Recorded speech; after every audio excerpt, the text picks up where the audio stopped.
ప్రకటనలు కూడా జరిగినాయి. ఏంటనంటే వాళ్ళు మరి 2 లక్షలు 3 లక్షలు లేదా 5 లక్షలు ఇచ్చి ఒక బంగారు మరి ఇది తాళం అన్నమాట, బంగారు తాళం తీసుకొని కొని పెట్టుకున్నట్లయితే ఏమవుతుందంటే మనము మన కుమార్తెకి వచ్చేసి మంచి ఎంబీబీఎస్ సీటు, లేకపోతే కుమారుడికి వచ్చి మరి మంచిగా ఇంజనీరింగ్ లో సీటు, ఇలాంటివన్నీ కూడా వాళ్ళు చెప్తున్నారు. ఇటువంటి తప్పుడు బోధనలు అంటే డబ్బులతో దేవుని రాజ్యాన్ని కొనుక్కునే పరిస్థితిని కలిగిస్తున్నారు. అంటే ఆశీర్వాదాలని ప్రకటిస్తున్నారు, ఈ లోకంలో మొత్తం కూడా వ్యాపారంగా చేస్తున్నారు. మరి ఇటువంటి బోధనలకి మరి ఇటువంటి బోధకి మన సంఘస్థులు పడిపోకూడదు. అటువంటి మరి బోధలకి వాళ్ళు పడిపోకుండా వాళ్ళని మనం కాపాడుకోవాల్సిన అవసరత ఎంతైనా ఉన్నది. మరి దేవుని యొక్క మరి ఆత్మీయ ఎదుగుదలలో మనం ఉన్నప్పుడు ఇటువంటి వాటికి మనం ఎవరు కూడా పడిపోము. మరి దేవుని మహిమ కలుగును గాక. Glory to God. Now the third point we are coming now. The third point, if there is a spiritual growth, then automatically there will be a numerical growth will be there.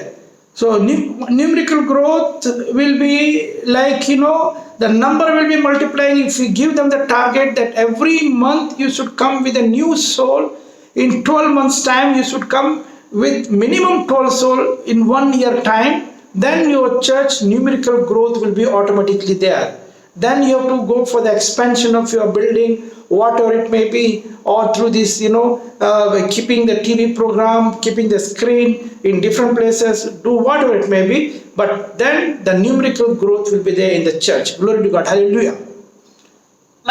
మరి రెండో అంశము, మొదటి అంశము ఆత్మీయ ఎదుగుదల, రెండో అంశం మనం చూసినట్లయితే మరి సంఘములో మరి అనేక మంది ఆ సంఖ్యలో అభివృద్ధి చెందుతాం. మరి మూడోదిగా చూసినట్లయితే మరి జాగ్రఫికల్ గ్రోత్ అన్నప్పుడు అనేకమైన ప్రదేశాలు, నూతనమైన ప్రదేశాల్లో కూడా మన సంఘము అభివృద్ధి చెందుతుంది.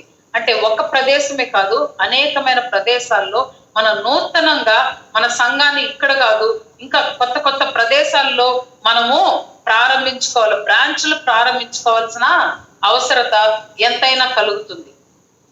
Geographical growth in the sense you should have the branch churches within a span of time. You should have the branch churches in the sense to your neighboring village, to your neighboring city, to your neighboring town, to your neighboring state, to your neighboring country. As I told you many years back, me and my wife, we came out from a small place.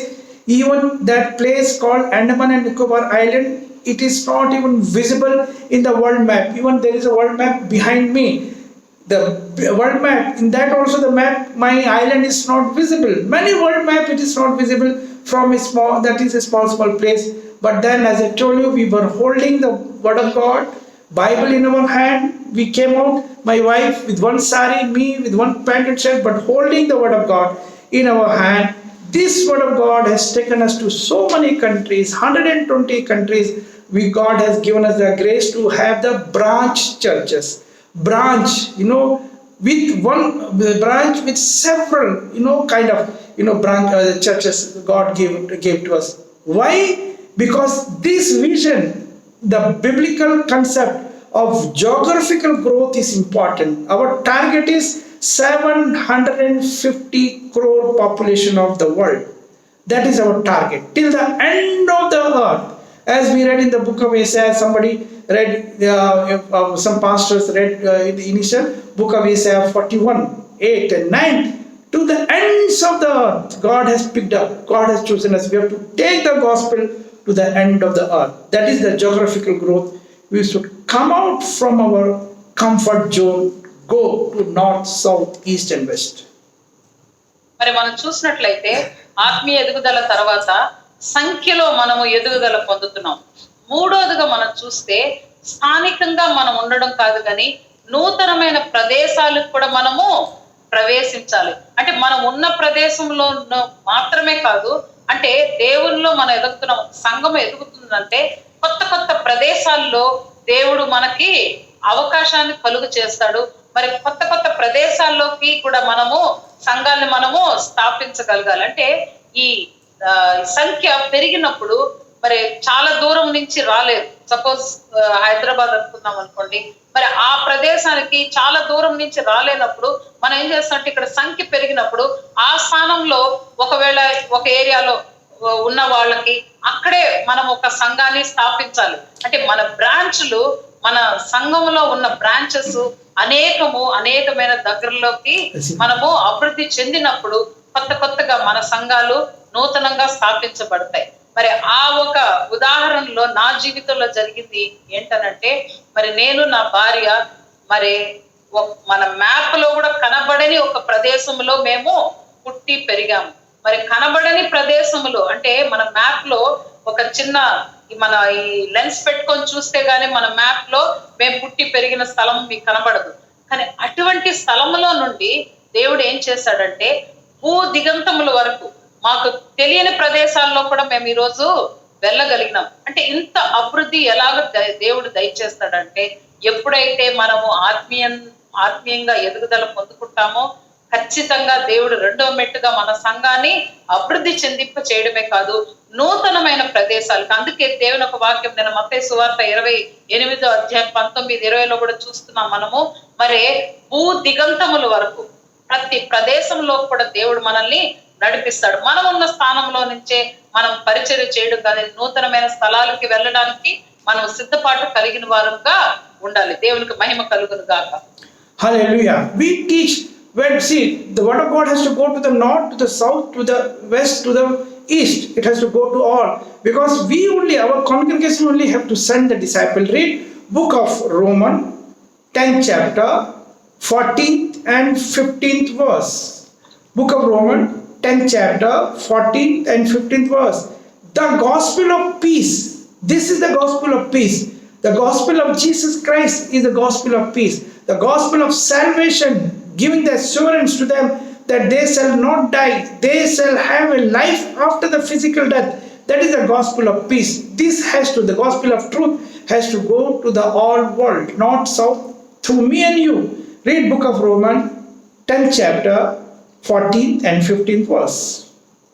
మరి రోమిల్కి రాసిన పత్రిక 10వ అధ్యాయము 14-15లో మనం చూసినట్లయితే, వారు విశ్వసింపన వానికి ఎట్లు ప్రార్థన చేయుదురు, వినిన వానిని ఎట్లు విశ్వసించుదురు, ప్రకటించు వాడిని లేకుండా వారు ఎట్లు విందురు, ప్రకటించు వారు పంపబడని ఎడల ఎట్లు ప్రకటించుదురు. ఇందు విషయమై ఉత్తమమైన వాటిని గూర్చిన సువార్త ప్రకటించు వారి పాదములు ఎంతో సుందరమై ఉన్నవి.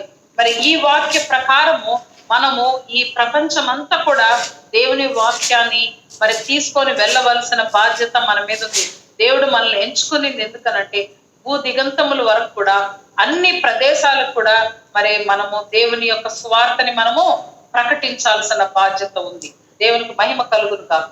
Taking the gospel till the ends of the earth, not to be remain only in your comfort zone, not to, like suppose somebody of you are in Guntur example, I'm only quoting the example. Guntur, very good rice is there, Guntur, very good food is there, but like suppose if a church pastor is sending some of you to Haryana or to some place in Delhi or to some place in North India where you will not get the rice and rasam and sambar of your taste, of your choice, you will not go there, or even if you go, you will come back from this. There are many examples I have seen in my own life that people left the ministry from Haryana. One pastor was there from, I know one person very like I was very much hurt once I saw him in Haryana doing very good ministry. He was from Trichy, from South India, but the next year when I went, he was not there. When I inquired, he told me, I came to know that he was not liking the food of that area. He was not liking chapati. He was not liking the dal, but he was remembering the sambar which his mother was cooking, the rasam which his mother was cooking. He left the ministry and gone back for the sake of the sambar and rasam. For that sake, they doesn't understand the vision, the mission of God concerning to us. Geographical growth is not like that. We have to go to the ends of the earth. Read book of Acts 13th chapter 47 verse. Book of Acts 13th chapter 47 verse. I think I'm going to conclude with this because of the time constraint. 13th chapter 47th verse. 47. మరి అపోస్తల కార్యములు 13వ అధ్యాయము 47వ వాక్యములో మనం చూసినట్లయితే, ఏలయనగా నీవు భూదిగంతముల వరకు రక్షణార్థముగా ఉండునట్లు నిన్ను అన్ని జనులకు వెలుగుగా ఉంచి ఉన్నాను అని ప్రభువు ఆజ్ఞాపించెను. మరి ఇక్కడ మనం చూసినట్లయితే దేవుడు మనల్ని ఈ భూదిగంతముల వరకు దేవుని యొక్క సువార్తని ప్రకటించడానికి మనల్ని ఆయన వాడుకోవాలని ఆయన సిద్ధపాటు కలిగి ఉన్నారు. కానీ మనము ఆ సిద్ధపాటుకి అంటే దేవుడు మన పట్ల ఉన్న ప్రణాళికకి మనం ఎంతవరకు మనం సిద్ధముగా ఉన్నాము, దాని కొరకు మనము సిద్ధపాటు కలిగి ఉన్నామా లేదా. మరి నాకు ఒక పాస్టర్ తిరుచిలో తెలుసు. మరి ఆయన సేవ కొరకు వేరే ప్రదేశానికి వెళ్ళడం జరిగింది. అక్కడికి వెళ్ళినప్పుడు ఆయనకి మరి అక్కడ సాంబారు, ఇడ్లీ, ఈ మరి ఆయన సౌత్ ఇండియా రుచి నుంచి వెళ్ళాడు కాబట్టి మరి ఈ భోజనం అక్కడ దొరకలేదని కొన్ని నెలల్లోనే ఆయన ఏం చేసేస్తున్నాడంటే తిరిగి ఇంటికి వచ్చేస్తాడు. అంటే ఆహారం కొరకు ఆయన దేవుని యొక్క పనిని వదిలిపెట్టి వచ్చేసినట్లుగా మాకు తెలియడం జరిగింది. అంటే దేవుని పని కొరకు మనము ఎంతవరకు త్యాగపూరితముగా సేవ చేస్తున్నాం, ఉన్న స్థలంలోనే ఉంటున్నామా, మరి నూతనమైన ప్రదేశాలకి మనం వెళ్తున్నామా. ఇంకా దాని గురించి అత్యధికంగా చెప్పాలంటే ఇప్పుడు సమయం లేదు కనుక నేను ఇంతవరకే ఆ విషయాన్ని తెలియజేస్తున్నాను. మహిమ కలుగునుగా. Number 1, we have to remember spiritual growth in the church. If there is a spiritual growth, number 2 will be automatically number 2 will be there, numerical growth will be there. Number 2, if the numerical growth in your church is there, automatically number 3, that is the geographical growth will be there. You will be opening the churches in so many other places and all. And tomorrow we are going to read about the financial growth and the fivefold ministry. Financial growth comes number 4. But in India, sometime it happens, because many years back we started ministry there in Thambram, many years back, with one of my other colleagues from USA. We thought we'll do something very good. But then when we started meeting some people, Bible college students and all, their first focus is financial growth. They will not go for the number 2, 1, 2, 3. They will not go for the spiritual growth, not for the numerical growth, not for the geographical growth. Immediately they will go jump for the financial growth. Shortcut method of, doing the ministry for the money's sake, for the sake of the financial growth. That should not be there. Tomorrow we are going to learn all those things. God bless you all. God bless you all. Thank you very much. Sister Usha Kiran, Dr. Usha Kiran, who has done wonderful translation. Though I was speaking very lengthy sentence, but you are doing good. Thanks to Reverend Dr. Pastor Ashok. Thank you very much, Ashok. Ashok Kumar, you have provided us this platform, and all the participants, those who are in this program, who will be continuing tomorrow, and all those who are attending all these 3 days will be getting the certificate of excellence participation from our USA-based university. God bless you all. God bless you all. మరి మనం చూసినట్లయితే ఈ దినము మరి ఈ వాక్యాన్ని ఎంతటితో ముగించుకుంటామంటే, ఈ 3 మెట్టులు దేవుని యొక్క రాజ్యంలోకి ప్రవేశించడానికి మొదట మనకి ఆత్మీయ ఎదుగుదల ఉండాలి. మరి రెండోదిగా మనకి సంఖ్యలో ఎదుగుదల ఉండాలి. మూడోదిగా స్థానికం అంటే అనేకమైన ప్రదేశాల్లోకి మనము మరి వెళ్ళగలిగే ఆ అభివృద్ధి కూడా మనలో కనిపించాలి. ఈ 3 కలిగినప్పుడు మన సంఘము, మన ప్రతి ఒక్కరు కూడా ఆత్మీయంగా ఎదుగుతాం. మరి 4వ అంశము, 5వ అంశం, 4వ అంశము మరి ఆర్థికమైన ఎదుగుదల, మరి 5వ అంశము 5 రకాలైన పరిచర్య. ఇవన్నీ ఉన్నప్పుడే ఏమవుతుందంటే సంఘములో సంపూర్ణమైన ఎదుగుదల మనకి కనిపిస్తుంది. మరి ఈ కార్యాల గురించి రేపటి దినము మనం మాట్లాడుకుందాం. ఆర్థికమైన ఎదుగుదలను, 5 విధములైన పరిచర్య కూడా ఎట్లా సంఘంలో అభివృద్ధి కలుగు చేస్తుందన్న విషయాన్ని మనము రేపు దినము చూస్తున్నాము. మరి ఈ దినము ట్రాన్స్లేషన్ చేసిన సిస్టర్ ఉషా కిరణ్ గారికి మరి ఇలాంటి ప్లాట్ఫామ్ ని మరి